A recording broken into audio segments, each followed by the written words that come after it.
एक जमाना था जब लोग अपना हक मांगा करते थे, लेकिन आज मांगने से मिलता नहीं है। आपको हक चाहिए तो हक छीनना पड़ेगा। और जिस दिन ट्रैकमैन साथी ये समझ जाएंगे कि ये लड़ाई मांगने से नहीं मिलेगी और ये लड़ाई एक की नहीं है, रेलवे में कार्यरत 3 लाख ट्रैकमैनों की लड़ाई है। दोस्तों, आप सब देख रहे होंगे कि हमारे साथी जो है आज अपना समय निकाल करके यहां पर एकत्र हुए हैं, उसके लिए मैं धन्यवाद देना चाहूंगा। और साथियों, आज आप लोग देख रहे होंगे कि ट्रैकमैन की हालत जो है दिन पर दिन सुधरने की बजाय और बिगड़ती जा रही है। सरकार तरह तरह के नियम कानून हमारे ट्रैकमैन साथियों के लिए, निगरानी के लिए जीपीएस और तमाम ऐसी ऐसी व्यवस्थाएं लेकर के आ रही है, लेकिन सुरक्षा के लिए, ट्रैकमैन की सुरक्षा के लिए सरकार जो है आज तक कोई ऐसा इंतजाम नहीं कर पाया ताकि ट्रैकमैन का जीवन बचाया जा सके। हर साल, यह सरकार का डाटा है, हर साल जो है हमारे ट्रैकमैन साथी 200 से 300 साथी शहीद हो जाते हैं अपने ड्यूटी के दौरान। आखिर इतनी जो है शहादत क्यों? इतनी शहादत तो देश के सेना में भी नहीं होता है भाई। तुम बताओ, अगर आप पूरा आर्म फोर्स, पूरा आर्मी, जितने भी सेंट्रल गवर्नमेंट के और पुलिस विभाग के कर्मचारियों को मिला लो, उससे भी ज्यादा शहादत हमारे ट्रैकमैन साथी दे रहे हैं। आखिर यह रेलवे और भारत सरकार, मिनिस्ट्री ऑफ रेलवे क्या कर रहा है कि आखिर ये ट्रैकमैन की शहादत कैसे रुकेगी, इस पर विचार नहीं कर रहा है। क्या विचार कर रहा है कि ट्रैकमैन सही से लाइन में घूम रहा है कि नहीं घूम रहा है, ट्रैकमैन सही से काम कर रहा है कि नहीं कर रहा है, उसके लिए जीपीएस ला रहा है, मोबाइल ऐप ला रहा है।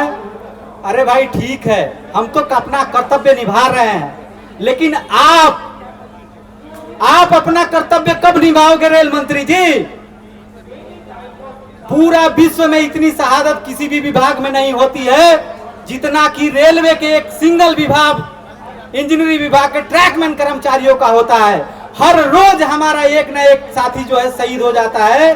साल के एक भी ऐसा दिन नहीं है जिस दिन हमारा ट्रैकमैन साथी शहीद ना हो। दोस्तों सोचिए, और इससे भी बड़ी बात है, शहीद के बाद हमारे साथियों को वो सम्मान भी नहीं मिल पाता है जिस तरह की सम्मान मिलना चाहिए। साथियों, आखिर हमारे साथ और हमारे विभाग के साथ इस तरह का भेदभाव क्यों हो रहा है?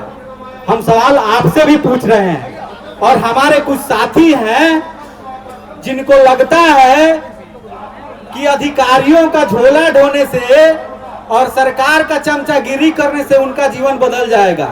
तो सुन लो, मंच से हम बता देते हैं, तुम्हारे लिए बढ़िया लेकर के आए हैं। अगर तुम सोच रहे होगे कि एडीएन और पीडब्ल्यू के झोला ढोने से तुम्हारा दिन कट जाएगा, तो ज्यादा दिन नहीं कटेगा, 2 साल, 3 साल, 4 साल। लेकिन यह मत भूलो कि तुम बहाली हुए हो ट्रैक पर काम करने के लिए, और एक न एक दिन तुम्हें उसी ट्रैक पर आना पड़ेगा। कितना दिन बचोगे? और चमचागिरी छोड़ दो और छोड़ करके ट्रैकमैन के हक और अधिकार की बात करो, ताकि जो दोस्तों अभी आप देख रहे होंगे, भारत सरकार ने एनपीएस के बाद एक यूपीएस लेकर के आया है। उल्टा पुल्टा स्कीम एक लेकर के आया है सरकार, और सरकार दावा कर रही है कि यह स्कीम कर्मचारी सरकार से और सरकार के अधिकारी और नेताओं से। जब स्कीम इतना अच्छी है, आपने घूम घूम करके एनपीएस का 10 सालों तक पढ़ाई किए, लोगों को बताए कि यह स्कीम जो है एनपीएस बहुत अच्छी है, इसमें कर्मचारियों को करोड़ों रुपया मिलेगा। जब इतना अच्छी थी तो आपको यूपीएस लाने की नौबत क्यों आई? आपने यूपीएस क्यों लाया?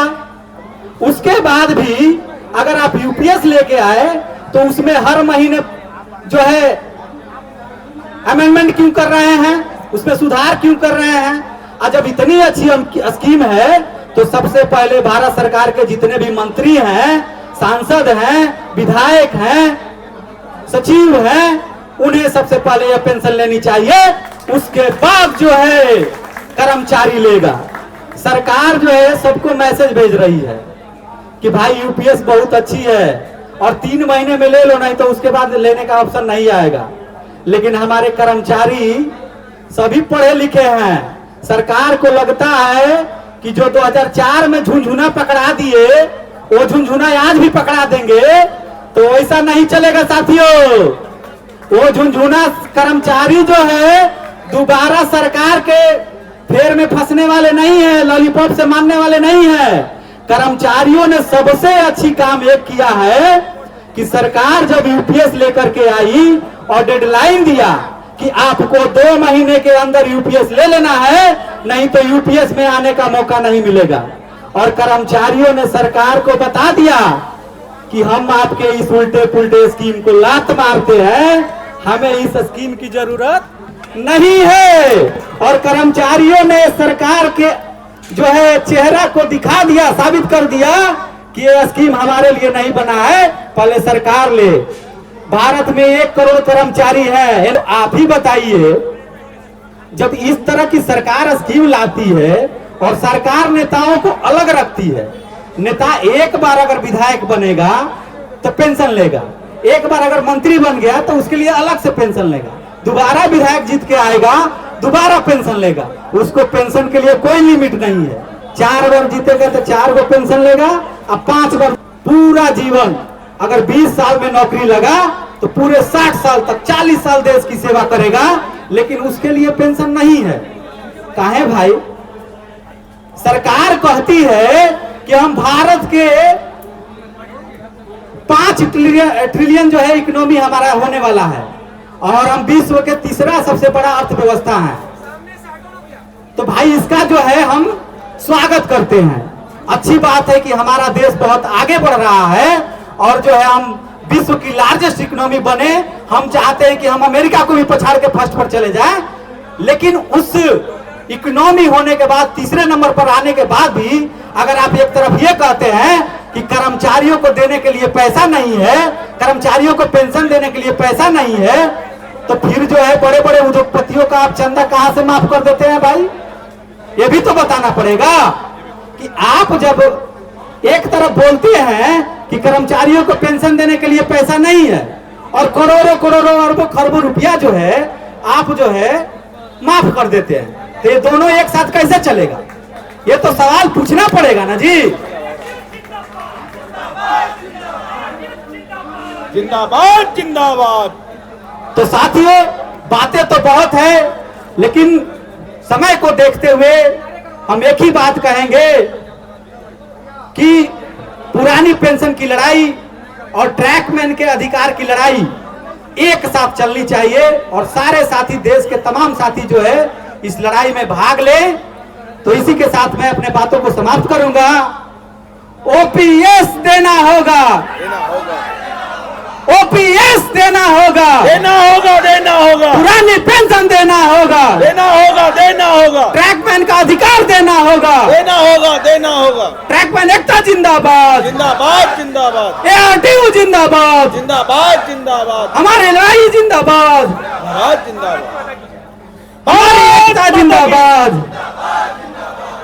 भारत माता की, भारत माता की। आवाज दो, हम एक हैं, आवाज दो।